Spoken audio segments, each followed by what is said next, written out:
اللہ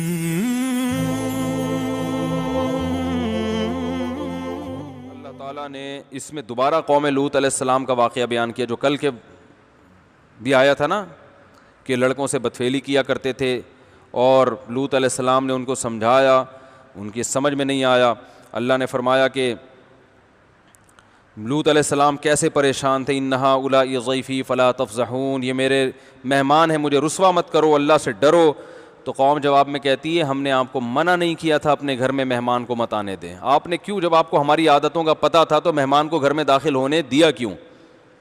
انہوں نے کہا میری قوم کی بیٹیاں، ان سے نکاح کرو۔ اللہ فرماتے لعمرک انہم لفی سکرتہم یعمہون، اے محمد صلی اللہ علیہ وسلم ہمیں آپ کی عمر کی قسم، وہ نشے میں مدہوش تھے، انہیں لوط علیہ السلام کی قسم پرسی اور ان کی جو قابل ترس حالت ہے اس پہ ذرا بھی ترس نہیں آ رہا تھا۔ انسان جب نشے میں، شہوت کے نشے میں ہوتا ہے نا، اور جب ظلم پہ اترتا ہے تو پھر وہ سامنے والے کو نہیں دیکھتا کہ کیا ہے۔ فَأَخَذَتْهُمُ الصَّيْحَةُ مُشْرِقِينَ، صبح ہوئی ہے اور ایک آواز نے پکڑا ان کو اور ہم نے فَجَعَلْنَا عَالِيَهَا سَافِلَهَا، زمین کے اوپر کے حصے کو الٹ کے نیچے کر دیا۔ تو اللہ کو لڑکوں سے بدفعلی کی بیماری سے بہت شدید نفرت ہے، اس لیے اس کو اللہ نہ کرے کوئی اس بیماری میں مبتلا ہے فوراً چھوڑ دے، اور چھوڑنے کے بعد وہ تمام اسباب سے دور رہے جو اس بیماری کے قریب لے کے جاتے ہیں، کیونکہ عادت خراب ہو گئی نا۔ دیکھیں انسان کی نیچر یہ ہے ہی نہیں کہ اس کی طبیعت لڑکے کی طرف جائے، کتنا ہی خوبصورت لڑکا ہو کبھی کسی انسان کی طبیعت نہیں جاتی، یہ ہوتا ہے جب عادت خراب ہو جائے، کسی اور نے خراب کر دی عادت، یا وقت پہ نکاح نہیں ہوا، فحش چیزیں دیکھ دیکھ کے شہوت بھڑکتی ہے، جب حلال سے پوری نہیں ہوتی تو حرام کی طرف جاتا ہے، اس سے مزاج بگڑ جاتا ہے۔ پھر جیسے پہلی دفعہ شراب کسی کے منہ کے قریب لے کے جاؤ، بدبو سے وہ توڑ دے گا بوتل، اس کو اچھی نہیں لگے گی، لیکن اسی گند کو کھانے کا عادی ہو جائے تو پھر اس کے بغیر گزارا نہیں ہوتا۔ تو جس کو بھی لڑکوں سے بدفعلی کی عادت پڑ گئی ہو تو پہلے تو کسی بزرگ سے اصلاحی تعلق قائم کرے۔ ہمارے ہاں بزرگ الحمدللہ ہوتے ہیں، بعض لوگوں کے ہاں تو بزرگ کا سلسلہ ہی ختم ہو گیا، ہمارے ہاں الحمدللہ بزرگ ہوتے ہیں، آپ ان کے پاس جائیں، ان کے پاس بیٹھیں، اپنی بیماری بتائیں، وہ آپ کو اللہ اللہ سکھائیں گے، اللہ سے اس مردار کی جگہ اللہ کی محبت ڈال دیں گے آپ کے دل میں، ان کی ہدایات پر عمل کریں اور نظر کی حفاظت کریں، جس سے کوئی ایسا عشق ہو گیا اس کے کبھی قریب مت جائیں، اس کا کبھی تصور مت کریں۔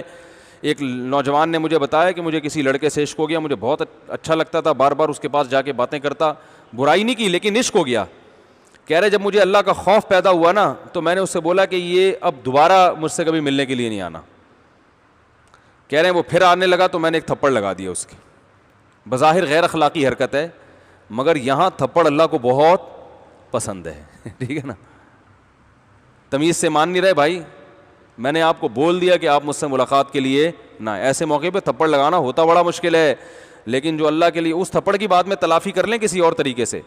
اول تو تلافی کی ضرورت نہیں، جب بتا دیا بھائی نہیں ملاقات کرو، آپ کی وجہ سے مجھے نقصان ہو رہا ہے، میری صحت خراب ہو رہی ہے، میرا ایمان خراب ہو رہا ہے، ہمارا آپس کی دوستی کا تعلق کیا ہے، ختم۔ کو ہوتے ہیں وہ تو چپکتے ہیں، تو لگا دو ایک کھینچ کے اس کو تھپڑ، بولو دفع ہو یہاں سے، جب بول دیا ایک بات تو سمجھ میں کیوں نہیں آ رہی؟ تو یہ بڑا دل گردے کا کام ہے، دل پہ آرے چلیں گے، مگر یہ قربانی اللہ کے لیے، اس پہ اللہ آپ کو دنیا میں بھی بہت نوازے گا اور آخرت میں تو نوازے گا ہی۔ اللہ کو قربانی پسند ہے، میرے لیے قربانی کیا دیتے ہو، سمجھتے ہو کہ نہیں سمجھتے؟ قربانی دو اللہ کے لیے۔ علماء کہتے ہیں لڑکی کا عشق اتنا خطرناک نہیں ہے کیونکہ وہ نیچرل ہے، اس پہ نکاح کے ذریعے پوری ہو سکتی ہے خواہش۔ لڑکے کا عشق یہ تو کبھی بھی خواہش پوری نہیں، یہ تو نیچرل ہی نہیں ہے۔ آپ کو شہد کھانے کا دل چاہتا ہے، پیسے نہیں ہے جیب میں لیکن دل بہت چاہ رہا ہے، تو بھائی پیسوں کا انتظام کا مشورہ دیا جائے گا نا، لیکن اگر گوبر کھانے کا دل چاہ رہا ہے تو بھائی شہد کا تو دل چاہ رہا ہے، وہ نیچر ہے۔ منع اس لیے کیا جائے گا جب پیسے نہیں ہیں تو بھائی صبر کرو، نہیں دیکھو شہد کی طرف، یہی ہوگا نا۔ لیکن گوبر کھانے کا دل چاہ رہا ہے تو جتنے بھی پیسے ہیں آپ کے بھنگی اور چمار ہونے کی علامت ہے، یہ کبھی بھی حلال نہیں ہو سکتا، تو آپ خود گندے ہو گئے ہو۔ تو اللہ نے نکاح کا راستہ رکھا ہے بھائی، وقت پہ شادی ہو جائے نا انسان ان گندگیوں سے بچ جاتا ہے، اور شادی نہیں ہوتی تو بس بہت سارے مسائل کھڑے ہوتے ہیں۔